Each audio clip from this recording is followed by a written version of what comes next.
Well, guys, this is Casey is Frog, and this is Video Game Hunting 21 Part 4. Just got out the finished stock, and I'm not 100% sure if I have this, but it's Smurfs Rescue from Garmel Castle. It says Coleco right there, and Coleco on the back, and you can't really see it. But it's actually made for the Atari 2600. Here's the thing: if you're gonna get into the Atari scene and the other retro systems, look on the label. Look on the label, and they'll usually tell you. And here's another tip: usually Atari is more squared, while Coleco would have kind of more angle on their square of the cartridge. So even if it didn't have it on the label, I would know what it was. Because looking at the cartridge, I was like, oh, it's an Atari 2600. I'm not 100% sure. I might have already had this and have it in the wrong section with the Coleco games. Because you see Coleco, you immediately think it's Coleco.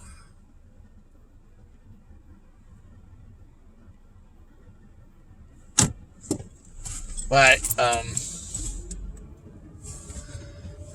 here it comes.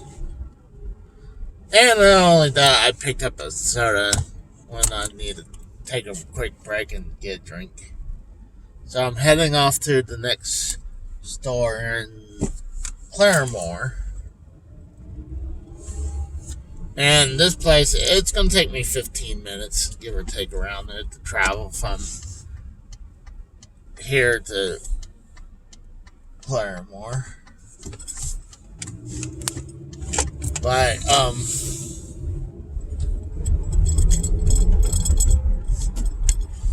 so it's perfect time. I can tell you guys the crazy story, what happened with my wife's passing and the aftermath. So, my mother-in-law, she's been visiting us every once in a while because she's been having knee issues, I believe. Knee or back issues, one of those two. But she's been, for some reason, instead of seeing a doctor down in Florida, got to see it in Pennsylvania. And there's a couple things I'm not going to say because it's too private, because it's stuff I don't want people to know about. You know, a couple personal stuff. But,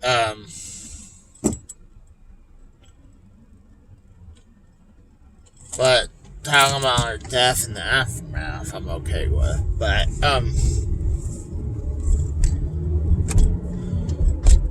so, yeah, my mother-in-law was here because she's going to see the doctor. And she would stay for weeks and weeks.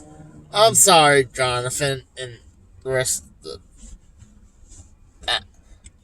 family, but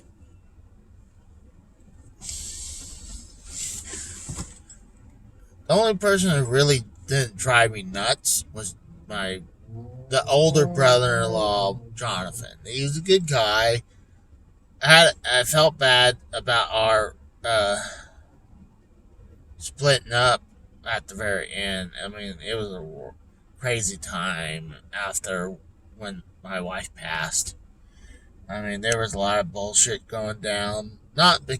He didn't cause no bullshit. It was just a lot of stuff that was happening at once. And I felt bad. Now me and Jonathan are cool. I apologized to him the way I acted. I was like, but when you lose someone that you've been with so long, I mean, I knew my wife from the last part of '06 to somewhere in '07 before she moved away traveling because she was traveling dialysis.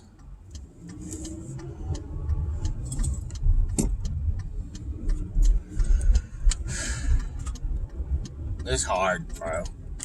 But, and then we eventually, like I said before a couple times, that me and her, we both got in a couple bad relationships before we finally got back together, and she wanted me to move where she was living in Pennsylvania. I believe it was, at the time, it was called Du Bois, Pennsylvania. It was about an hour, maybe two, from Pittsburgh.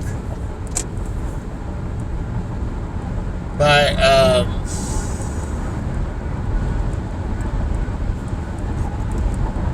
because Pittsburgh is like on the very west side of Pennsylvania. But, yeah, I told her that I wanted insurance, that you're not just going to break up with me after a month. Like, I needed a commitment. And she held to her word.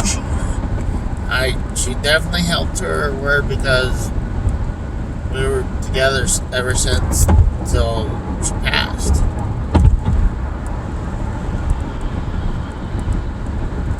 I mean, eventually, got engaged and got married. But I would tell people, I always suggest to people not to do long distance relationship. It usually doesn't work out.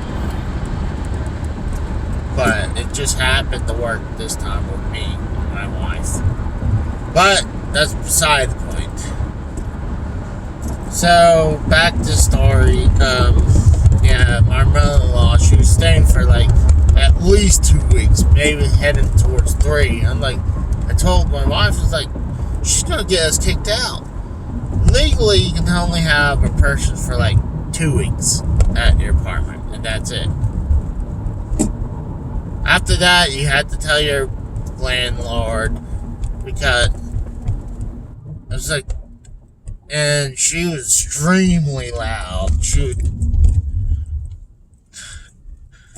She couldn't help with the walker, fine, I understand about that. It's the way she would be, like, 1 or 2, like, between 11 and 2 o'clock in the morning, she would be talking real loud. And I would tell her, my wife's like, you need to tell her she needs to not be as loud during nighttime, because we can get kicked out. And I'm not going to say anything personal, just in case the family sees this. I don't want to start any shit. Well, at least with this part. But, the very last day, she was planning to leave the very last day. And, the last time I saw my wife, at the time, I was afraid what my mother-in-law was going to do. The way she would collapse on my couch, I told her, you can take my bed. Take my bed. Because we just paid off this couch, and I didn't want her to break our couch.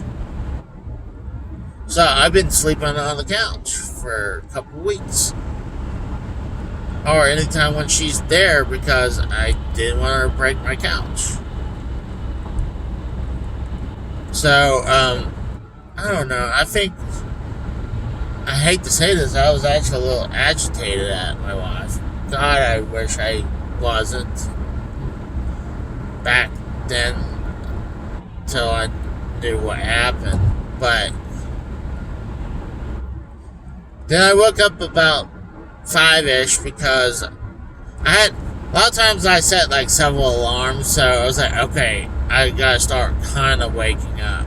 Like I could get a few more minutes, like 10 more minutes, 15 more minutes of sleep. But I'm like, I know I need to get up pretty soon. But this one day, I needed to use the restroom. Well, I not use the restroom to get ready because I wanted to take a shower and wake up. But I went to the bathroom, the light was on, so I was like, alright, someone's in the bathroom. I didn't say, hey, I need to use the bathroom to get ready. I didn't do that. I just gave the person who was in there respect to finish up, so I went back to sleep. Instead of taking a shower, I was like, screw it, I'll sleep for another 15 minutes or ish. Because so I can get more sleep and give the person a little bit more time to do whatever they're doing in there. And I believe it's like 5:30. I now have to get ready for work. And it was still locked. And I was looking around, opened my brother-in-law's door. He's in there. I opened the bedroom. It's my mother-in-law, and I was like, Liz, what are you doing? I need to get in there. Didn't say anything. I was like, uh-oh. So I woke up my brother-in-law. I was like, dude, I think something happened. I gotta open this door. So it's one of those doors that, yeah, obviously you can lock from the inside, but it had a little hole. So we just needed something to reach in there and turn the knob. And I opened up and she collapsed on the bathroom door. No, not the bathroom door, on the bathroom floor. She was using the restroom, but because she was dealing with a lot of pain because of her back issues, she was dealing with drugs. And we've been seeing signs of drug use, but she wouldn't admit it.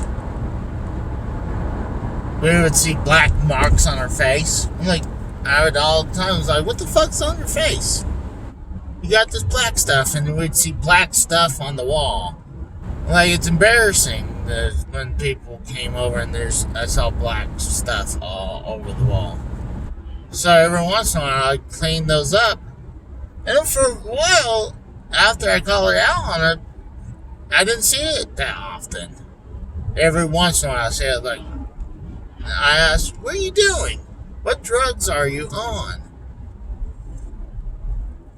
But opened up and there, I believe I saw the pipe. And I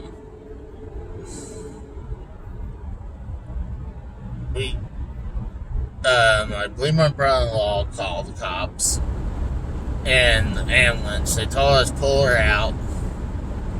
And I started trying to give her, and she's already blue. So but she wasn't stiffed up yet. I hate to say that, but so I started giving her CPR, or at least, trying to press on her chest and breathe in her mouth, trying to give her air. But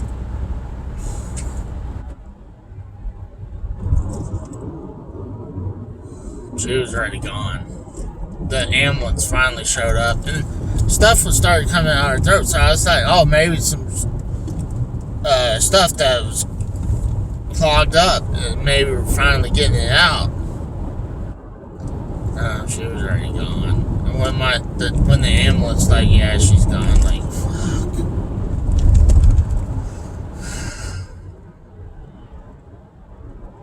God. But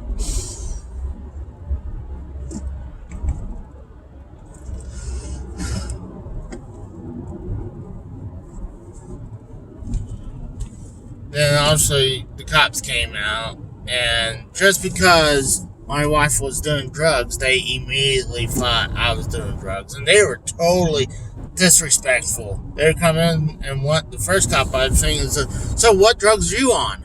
Like, nothing, just my medication. And I'm distraught. I'm just stone faced because my brother-in-law and my mother-in-law are just freaking out. They're in the bedroom, or at least the mother-in-law is freaking out and he had to console her. So I was like, all right, I gotta deal with the cops. So I had to stay cool and collected. And they're probably like, because of stone-faced, I was on drugs. I'm like, because I didn't know how to react. But I didn't know what was the proper way to react. Especially when we've got cops coming. I'm like, I gotta stay collected so I can try to explain what happened.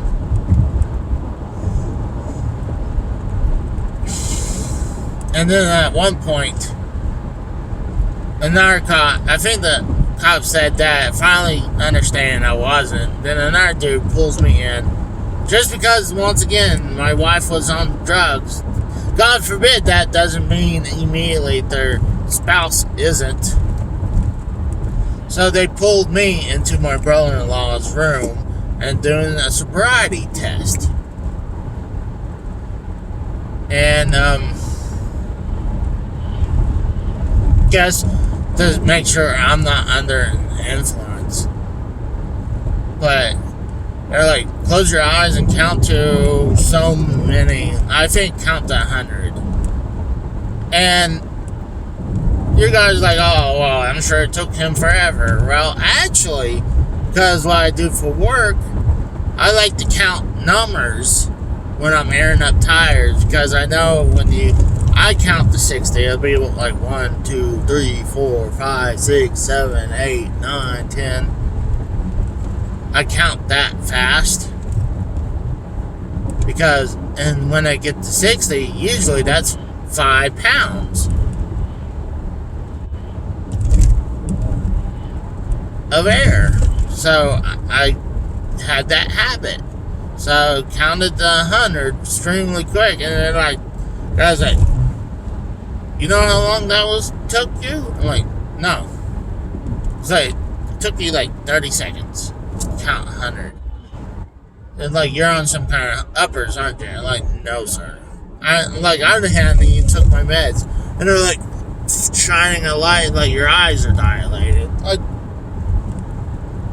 I'm not even sure if I even took my meds at that time. My normal meds that I take for like blood pressure and thyroid.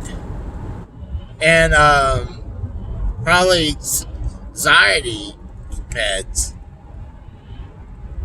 So I'm like, that's. But after everything cooled down, they took her away. They wanted to take her purse, all her pills. I'm like, yeah, fine, take them. I'm like, I don't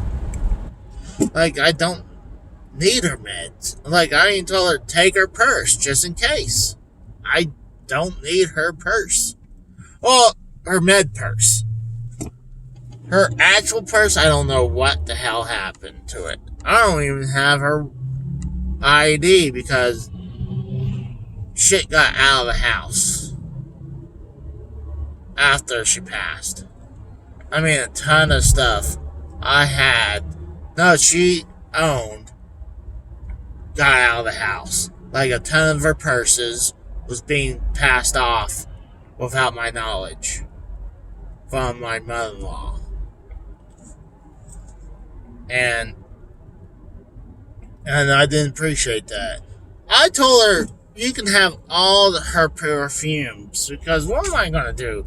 Walk around with her perfumes? Fuck that! I don't need her perfumes. And I know she was crazy about my wife's perfume. She literally would use her perfume all the time. God forbid it was the exact opposite where like my wife wants a couple squirts of her perfume. No, her mom would beg for her bottles of perfume. And at one point I told her I bought her this Nicki Minaj one. It was like $100. Like, you do not give this to your mother. This is yours. I bought this for you. And I started getting work. People, friends of mine and hers, well, mostly hers, but they were good people that told me that she was handing stuff out without my knowledge. And obviously I got mad because she had no right to do that. I'm not saying I was gonna hoard everything. Dude, I even told my brother-in-law, dude, if you want these board games, you can have them. You just gotta tell me, before I have to pack up and leave. If not, I'm gonna donate them. I donated a ton of my wife's clothes. I mean, what am I supposed to do with them?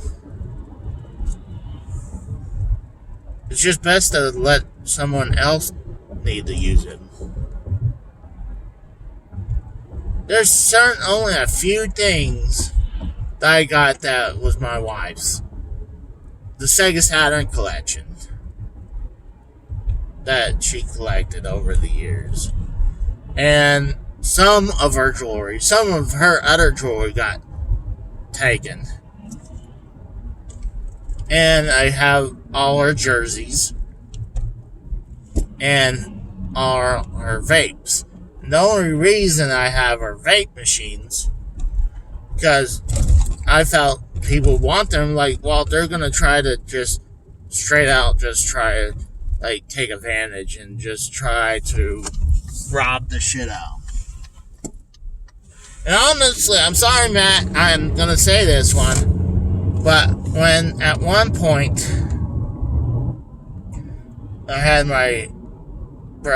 the younger brother-in-law and their father come down here, and my brother-in-law, we hadn't even we were there for a year or so at this new apartment, but we hadn't even put paintings up, and there's some paintings against the wall, and my brother-in-law started flipping through it, just in case if he wanted something out of that.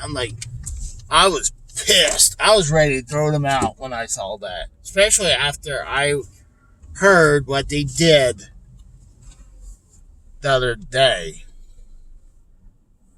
But I'm going to pause it here because I'm at the next store, but I'll continue the story. And ton of that stuff was just...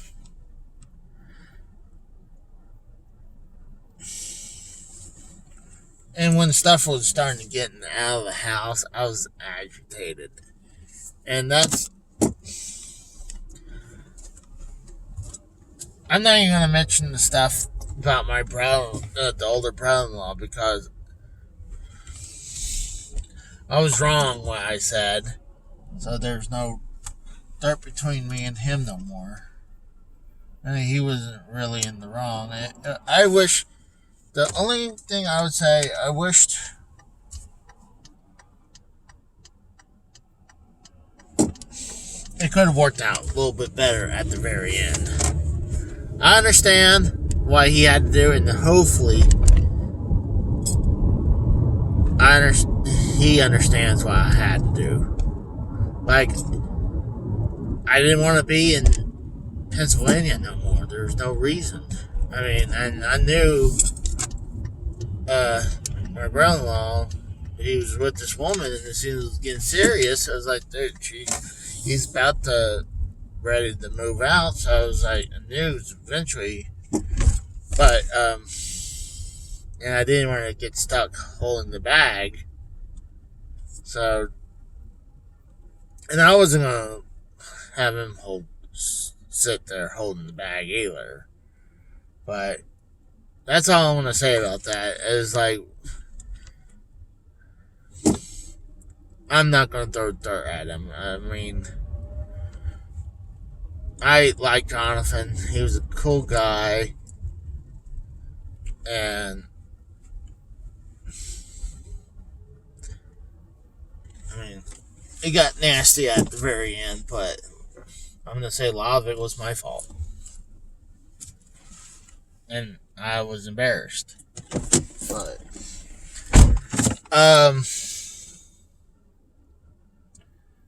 well, one of the things when we've told told my father-in-law that my wife passed, they drove all the way from Florida to Pennsylvania in less than a day, and the first thing he had to do is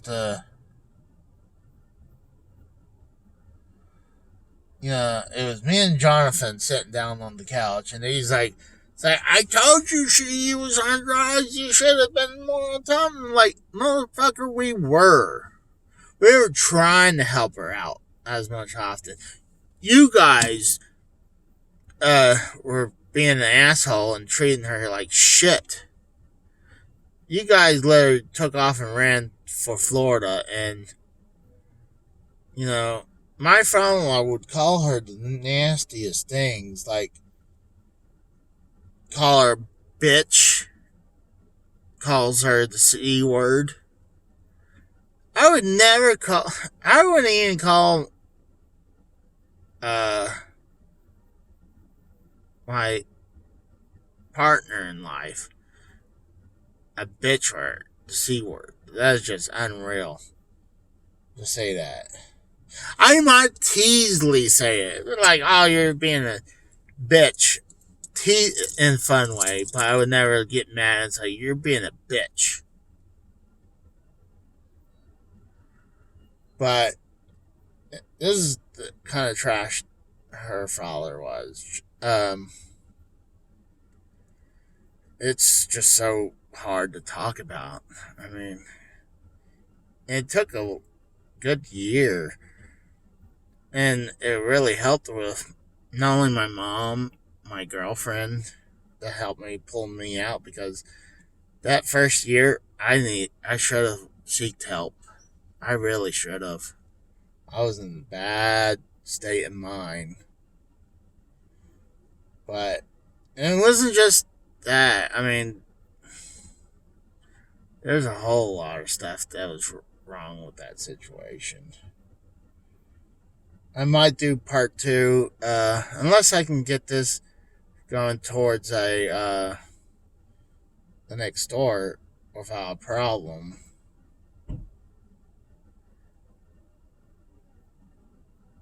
I don't know. I'll see. I'm gonna pause it,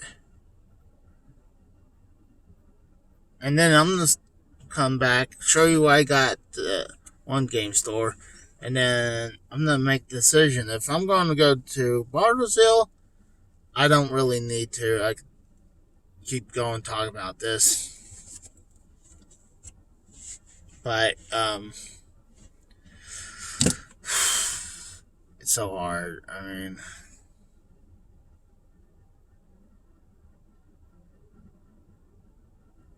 I can get really emotional. I'm getting there right now. But I'm going to pause it, and I'll show you guys what I got, and I'll tell you what's going on. Well, I just got it out. Game exchange prices, trade-ins are getting stupid. But FTW Games,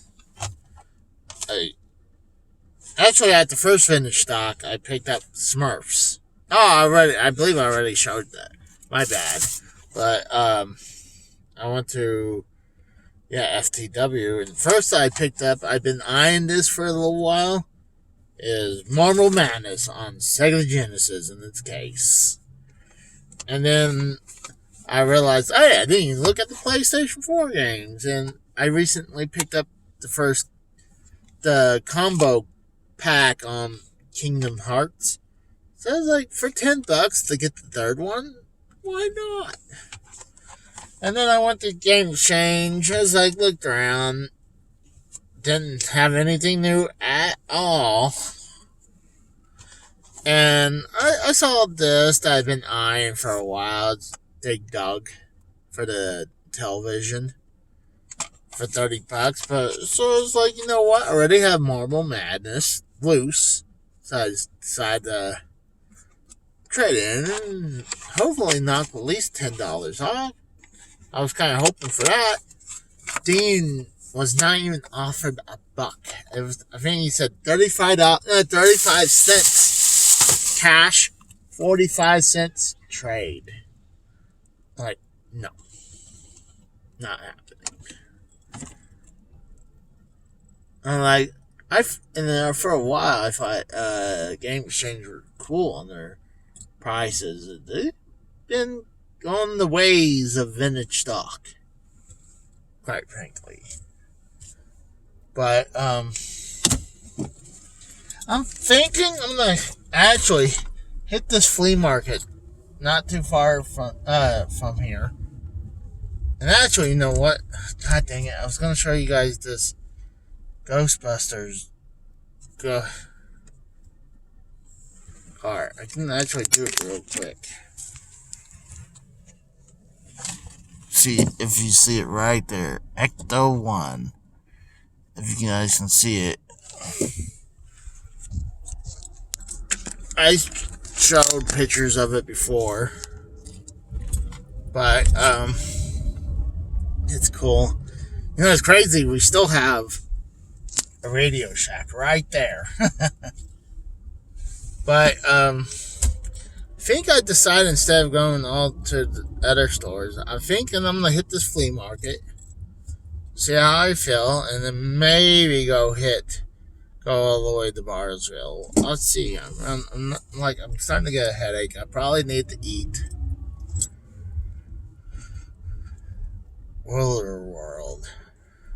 I assume that's some kind of I remember like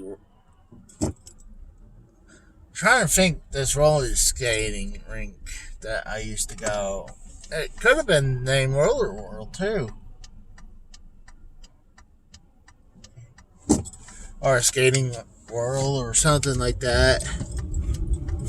There's a pawn shop that I think I went in there. They don't really have anything. I want to go hit this pawn shop right here that I only did once, and it's once you enter, it's a lot bigger than I think. Once you get inside, it looks small, but I think you go further in, it looks crazy. But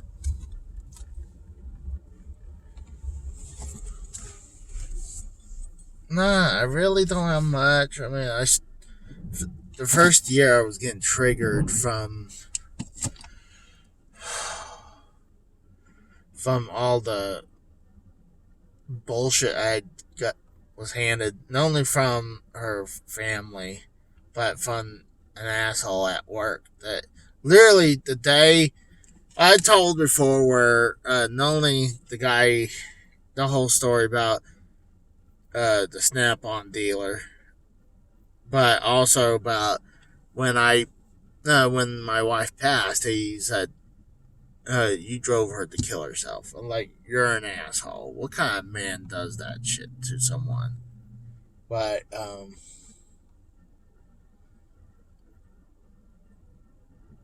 I know there's some other dirt I could throw down, but I'm not going to do that. I'm going to hit this flea market. And then I'm probably going to hit Bartlesville. I'll see. I might say squirt and go to Pyre and Muskogee. I'm not sure yet. We'll see. Kind of like, I'm going to hit this one, see what it is. But I'll talk to you guys later.